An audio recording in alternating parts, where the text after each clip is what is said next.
लेकिन आप कहते हैं उस समृद्धशाली घर को छोड़ करके। सुखदेव जी कहते हैं उस घर में भगवान के श्री चरण पधारे थे, इसलिए विदुर जी को वह घर छोड़ने में बहुत दुख हुआ। महाराज परीक्षित हाथ जोड़कर बोले, भगवान मुझे यह कथा विस्तार से सुनाइए। पुत्राचंद्र भगवत मैत्रेयवास संगम कदा वा सह संवाद एतत् वर्णे। किस प्रकार मैत्रेय मुनि का संगम हुआ और भगवान विदुर जी कैसे अपने घर को छोड़ करके वन को चले गए, महाभारत के युद्ध समय यह कथा मुझे सुनाइए। सुखदेव जी कहते हैं, यदा तु राजा सुस्वान साधु पुष्पेण धर्मेण विनष्ट दृष्टि भ्रातुर्वसिष्ठस्य सुतान् विबन्धुं प्रवेशलाच्छा भवने। एक बार उस अंधे ने विदुर जी को बुलाया, पुष्टन धर्मेण विनष्ट दृष्टि। महाराज जन्म से आंख से तो जन्म से अंधा है, मन से भी अंधा होगा। किसी की तो बाहर की आंखें जाती हैं, उसकी तो अंदर की भी आंखें चली गई, मोह में अंधा। पुत्र के तुलसीदास जी ने मोह को बहुत खतरनाक बीमारी में, मोह सकल व्याधि में कर मूला।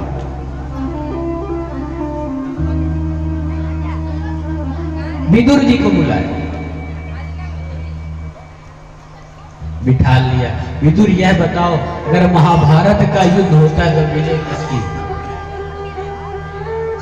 विदुर जी ने एक ही बात कही, यत्र योगेश्वरः यत्र पार्थो धनुर्धरः तत्र सीमया भूतिर्ध्रुवानी धर्मतिर्।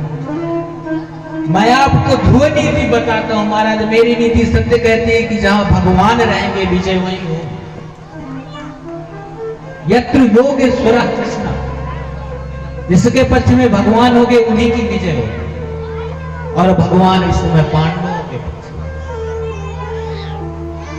धृतराष्ट्र ने कहा, तो क्या महाभारत की युद्ध को रोकने का उपाय नहीं? हाँ, एक काम कर दो, बस महाभारत का युद्ध रुक जाए।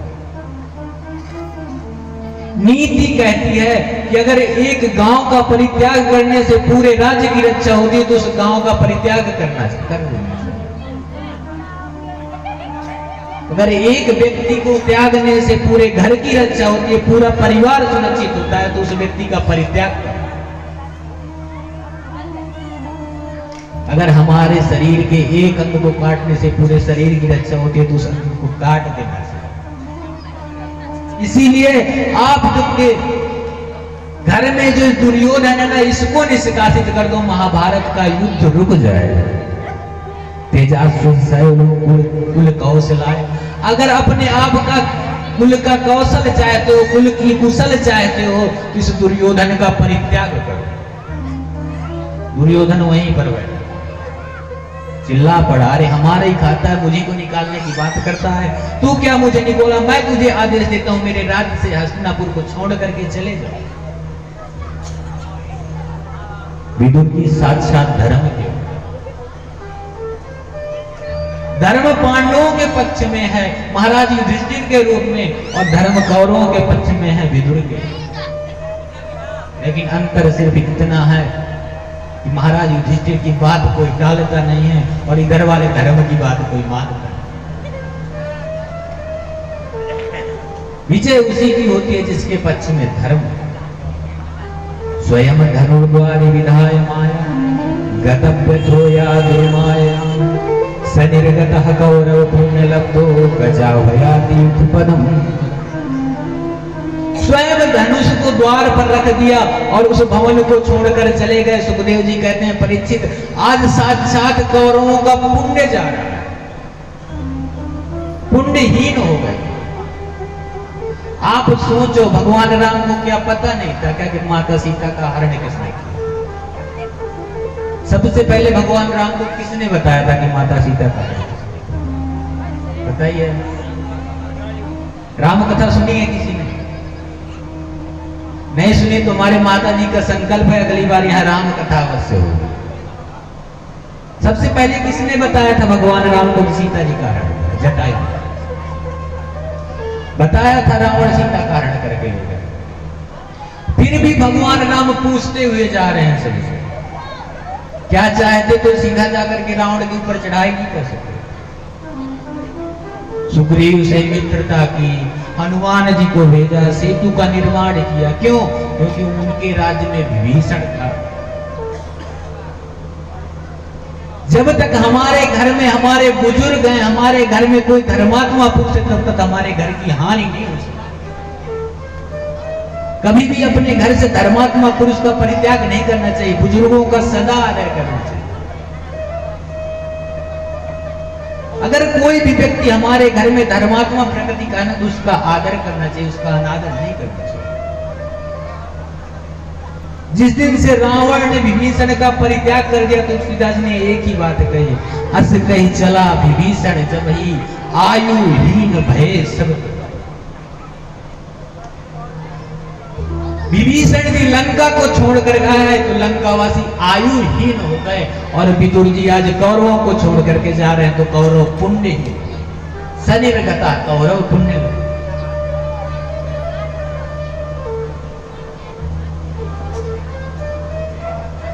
घर जाकर के उदास बैठे हैं। विदुरानी ने पूछा क्या हुआ? बोले मैं आज राज्यसभा को छोड़ करके आ गया। तो बोले किस बात के दुखी हो? बोले दुख इस बात का है कि आज मेरे कन्हैया शांति दूत बन गए। अगर मैं राज्यसभा में होता तो मुझे उनके दर्शन जैसे होते। बोले तो क्या हुआ? वह भगवान है, साक्षात परमात्मा है, हम उन्हें भले ही न देख पाए लेकिन वो हमें अवश्य देख लेंगे, हम उन्हें दर्शन करने से।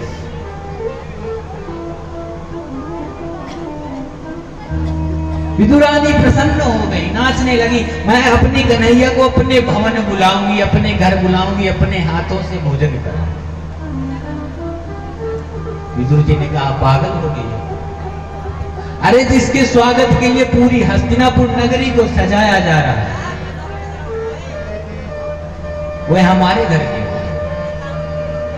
विदुर के जाने के बाद धृतराष्ट्र ने दुर्योधन से कहा देखो इसकी नीति पक्की है, अगर तुमको विजय प्राप्त करना है तो भगवान श्री कृष्ण को अपने पक्ष में करना होगा। दुर्योधन ने कहा पिताश्री चिंता मत करो, ऐसा स्वागत करूंगा उसको कि यहीं के रह जाएंगे, भगवान जाएंगे।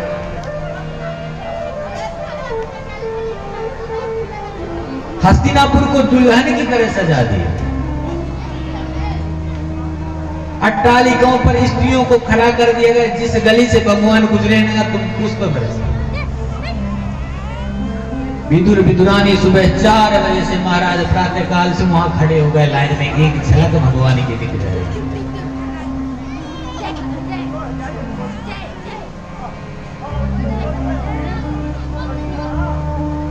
देखते देखते सवेरा हुआ और धीरे धीरे भगवान का रथ आ रहा है। भव्य स्वागत हो रहा है भगवान का, लेकिन भगवान स्वागत को ना देकर के ढूंढ रहे हैं कि मेरा भक्त विदुर कर। जिस प्रकार हम भगवान की याद करते ना, तो परमात्मा भी हमें अवश्य। भगवान का संकल्प है जो तू आवे एक पग मैं आऊं पग। अगर तुम मेरे लिए एक पग बढ़ाओगे तो मैं तुम्हारे लिए 60 पग बढ़ा करके, लेकिन महाराज वह पहला पग तो हमें ही बढ़ाना है।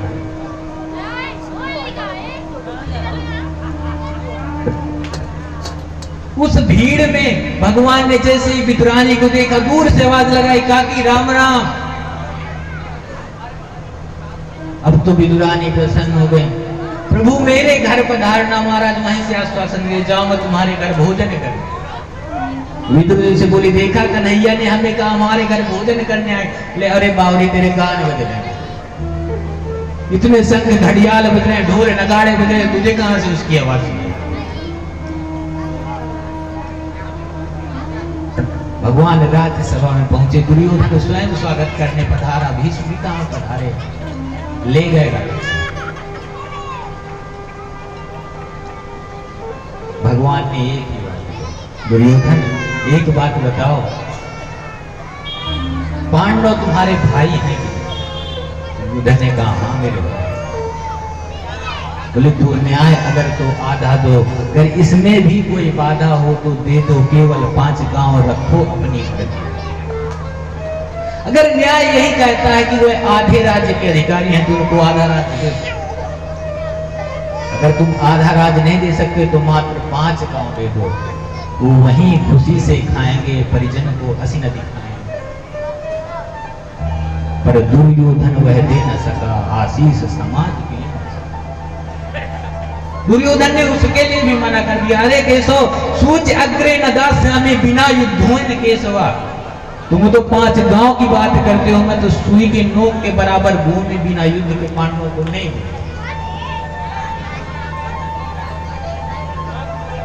भगवान ने कहा, दुर्योधन तुम जानते हो युद्ध क्या होता है? युद्ध की विभीषिका को जानते हो महाराज? लाखों घर उजड़ जाएंगे, लाखों औरतें बच्चे अनाथ हो जाएंगे, लाखों माताओं का सिंदूर उजड़ जाएगा, भाई पर भाई टूटेंगे, 22 साल सुख लूटेंगे।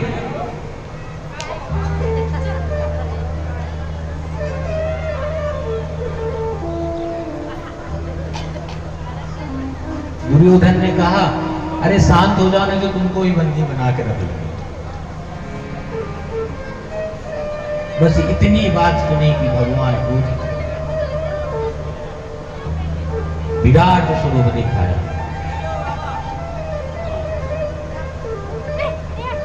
तू मुझे बांधने आया है, जंजीर बड़ी क्या लाया है? तुम मुझे बांध सकते हो, अगर मुझे बांध जाना चाहे मन तो पहले बांध अनंत गगन। आकाश के बराबर हो गए महाराज, सिर देखा तो आकाश में चला गया, विराट स्वरूप का दर्शन।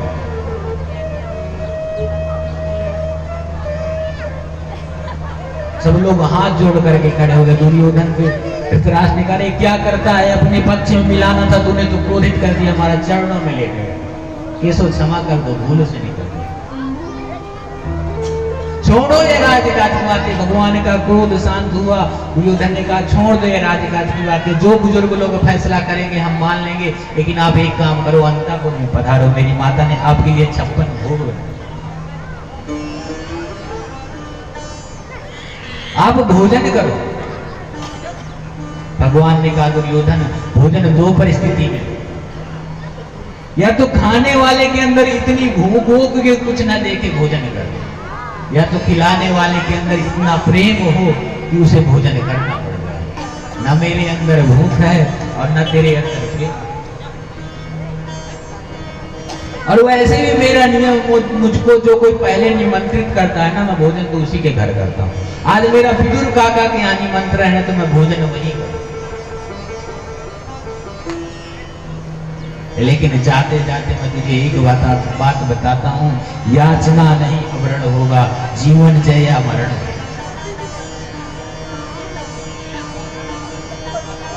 अगर तूने मेरी बात नहीं मानी तो बहुत विकराल युद्ध होगा और तू धराशायी होगा। पूरी महाभारत की विभीषिका समझा दी, लेकिन दुर्योधन नहीं माना, भगवान वहां से चले। जैसे यह बात विदुर जी ने सुनी, अरे इसने तो भरी सभा में कह दिया कि मेरा विदुर काका के घर निमंत्रण है। महाराज भागे भागे गए, बाजार में गए, माखन खरीदा, मिश्री खरीदा, मिठाई खरीदा, अनेक सामान खरीदे। मैं घर में क्या खिलाऊंगा, क्योंकि घर में तो कुछ नहीं। लेकिन तब तक भगवान सीधे महाराज विदुर के घर पहुंच गए। जिस प्रकार हम भगवान के दरवाजे में नंगे पैर जाते हैं, उसी प्रकार भगवान भी नंगे पैर भक्त के घर जाते हैं। बड़ा सुंदर भाव है। आइए हम सब लोग भी भगवान के दर्शन करते हैं, उसके बाद आगे कहते हैं प्रेम से प्रभु छिलके दिखा गए, कहते हैं प्रेम से प्रभु छिलके भी खा गए, कहते हैं प्रेम से प्रभु छिलके भी खा गए, कहते हैं प्रेम से प्रभु छिलके भी खा गए। चावल सुदामा लिखे गिरधर को भाग गए, चावल सुदामा लिखे गिरधर को भाग गए।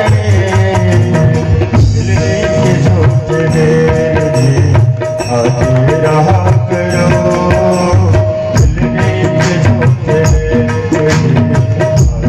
रहा करो, अगलों के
पिता आकर तो देखिए, पलके बिछाए राह में मोहन तेरे लिए, पलके बिछाए राह में मोहन तेरे लिए। खाली पड़ा है दिल मेरा, खाली पड़ा है दिल मेरा, उसमें रहा करो। खाली पड़ा है दिल मेरा, उसमें रहा करो। भक्तों के घर सामने आते रहा करो। दर्शन को नैना सामने दर्शन दिया करो। दर्शन को नैना सामने दर्शन दिया करो। भक्तों के घर सामने आते रहा करो। भक्तों के घर सामने आते रहा करो। दोनों हाथों को उठा करके मधुर मधुर तालियों की सेवा करते हैं। हरि बोल।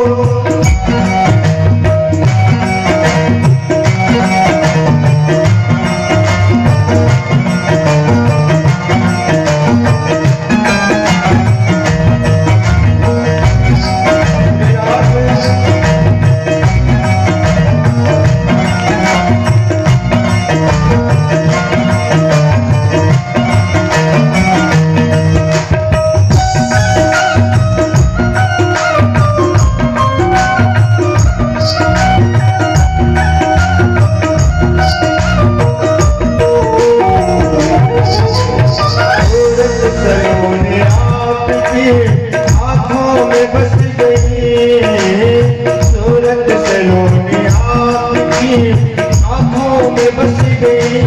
कान्हा ऐसी नजर मिली हमें दीवाना कर गई। मोहन ऐसी नजर मिली हमें दीवाना कर गई। बढ़ते रहे दीवानगी, बढ़ते रहे दीवानगी, ऐसी कृपा करो।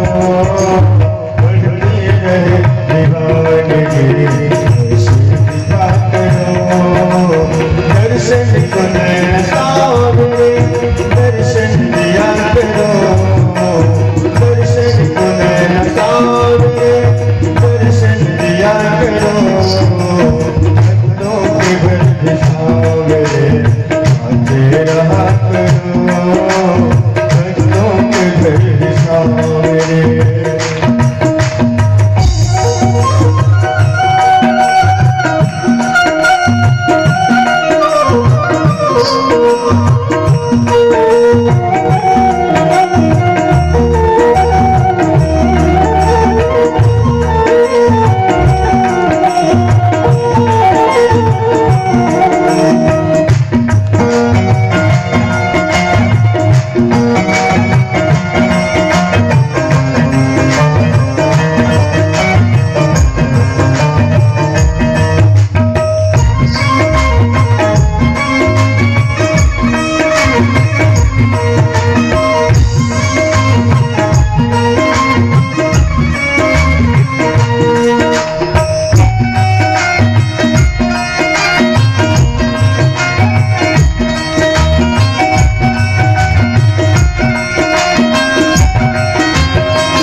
तुमको चाहने वाले नेक हैं। माना कि तुमको चाहने वाले नेक हैं। मोहन उनका गलों की भीड़ में ये पागल नेक हैं। श्यामा उनका गलों की भीड़ में पागल नेक हैं। अपनी दया का पात्र हूँ, दया का पात्र हो, ऐसी कृपा करो। अपनी दया का पात्र हो, ऐसी दया करो। दर्शन को नैना सामने दर्शन दिया करो। दर्शन को नैना सामने दर्शन दिया करो। भक्तों के घर सामने आते रहा करो।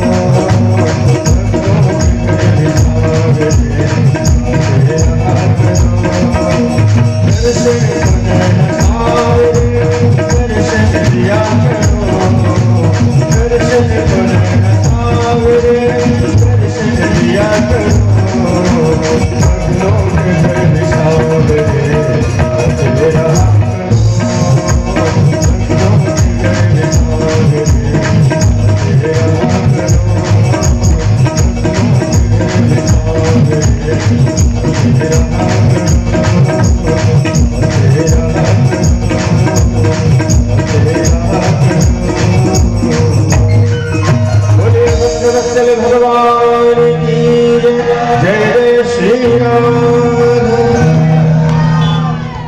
आज महाराज दुर्योधन का 56 भोग त्याग करके भगवान विदुर के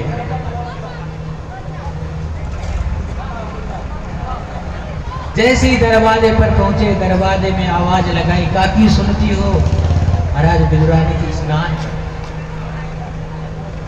भगवान की आवाज सुनी। उसी हालत में गीले वस्त्र पहन कर की आ गई दरवाजा। ऐसे ही भगवान के दर्शन करी, प्रेम विह्वल हो गए। महाराज सुध बुध अपनी भूल गई, अंदर बुलाओ के पास वहीं व्यक्ति देखती। भगवान ने सोचा काकी जी तो प्रेम में पागल हो गए, अपने पीताम्बर उड़ा दिया, हाथ पकड़ लिया भगवान का, अरे कन्हैया अंदर आओ। उन्हें कुछ समझ में नहीं आ रहा क्या किया जाए। ध्यान आया भगवान को बिठाना चाहिए। अब कहे में बिठाए, महाराज सामने एक पीढ़ा लकड़ी, उसी को लेकर के पूरा घर घुमा डाला, अपना पूरी कुटिया घुमा डाला और बिठाया भी था पहले से ही कूड़ा पड़ा हुआ था। लेकिन भगवान भाव से, भाव ही सर्वस्व है, भाव ही आधार है, भाव से मुझको भजे तो भव से बेड़ा। परमात्मा उस कूड़े के ढेर पर ऐसे बैठ गए जैसे द्वारिका के सिंहासन पर बैठे। महाराज फाल नहीं मार कर सकते। अरे काकी बड़ी दूर से आया हूं, भूख लगी है, कुछ खाने को ला। अवश्य कन्हैया अभी लाती हूं, बस थोड़ी देर। रसोई में गई, देखती है तो वहां कुछ है। जानती थी कि खाने के लिए कुछ नहीं, लेकिन फिर भी हरे के डिब्बे को खोला। महाराज शायद कुछ निकल। अब तो महाराज पूरा गुस्सा विदुर जी के ऊपर आ रहा है, पता नहीं इनको भी अभी जाना। अरे आते तो मैं जल्दी से कुछ मंगा लेती, बाजार से खिला देती। महाराज भक्ति की दशा बड़ी विचित्र होती है, घर में खाने को नहीं और वो निमंत्रण भगवान को।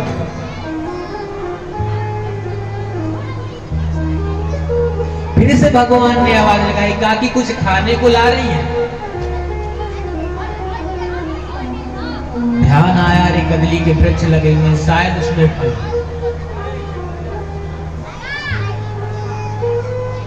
दौड़ करके गए, केले के वृक्ष के पास देखा तो फल भी आए थे और पक भी गए। दौड़ करके केले लेकर के आ गए। अरे कन्हैया तब तक तुम केले का प्रसाद पाओ और तुम्हारे काका आते होंगे, फिर सुंदर मिष्ठान, फिर भोजन बना करके खिलाओ। और सामने बैठ गए, अपने हाथों से खिला दिया। और भगवान के रूप माधुर्य का दर्शन करते करते, भगवान की झांकी को देखते देखते भूल गई, अपनी देह की सुध भी भूल गई। और महाराज छिलका हाथ में दे दिया और केले की गिरनी चली। विदुरानी भगवान को देख रहे हैं और भगवान काकी जी को देख रहे हैं, क्या खा रहे हैं देख रहे हैं। और भगवान भी केले के छिलके खाने लगे।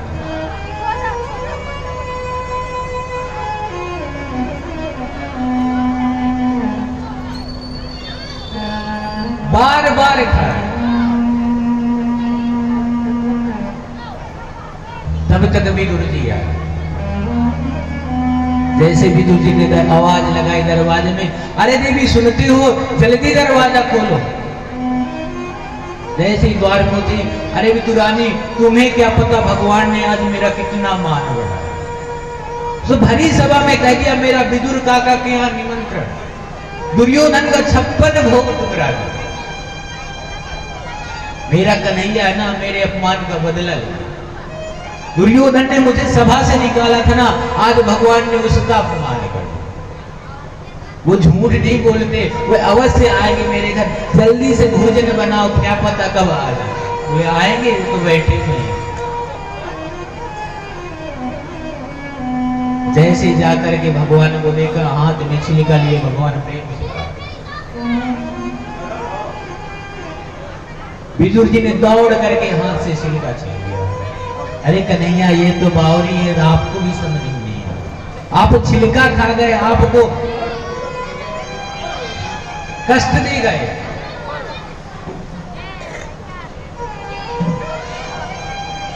तुरंत मक्खन खिलाया, भगवान को मिष्ठान खिलाया, लेकिन भगवान ने कहा काका श्री एक बात कहें, आप बुरा मत मानिएगा, जो स्वाद इस छिलके में आ रहा तो वह आपकी इस मिठाई में नहीं है।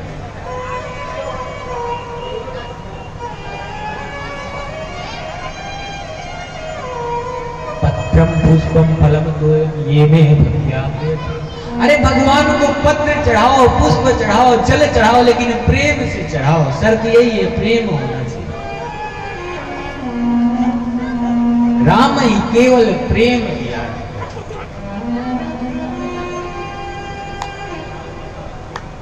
जब भगवान राम वनवास से वापस लौट करके आए तो माता कौशल्या ने अपने हाथों से भोजन बना करके भगवान को,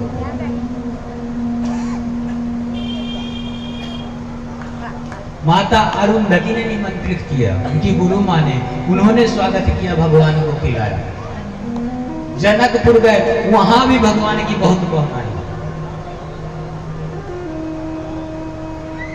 गुरु गृह मातु सासुरे जहां जहां भई पहुनाई, तब तब प्रभु बोले सबरी की रुचि माधुरी। भगवान ने कहा भोजन करने में तो मुझे दो जगह ही याद दिया है, एक तो विदुर के यहाँ केले के छिलके खाने में, दूसरा माता सबरी के बेर।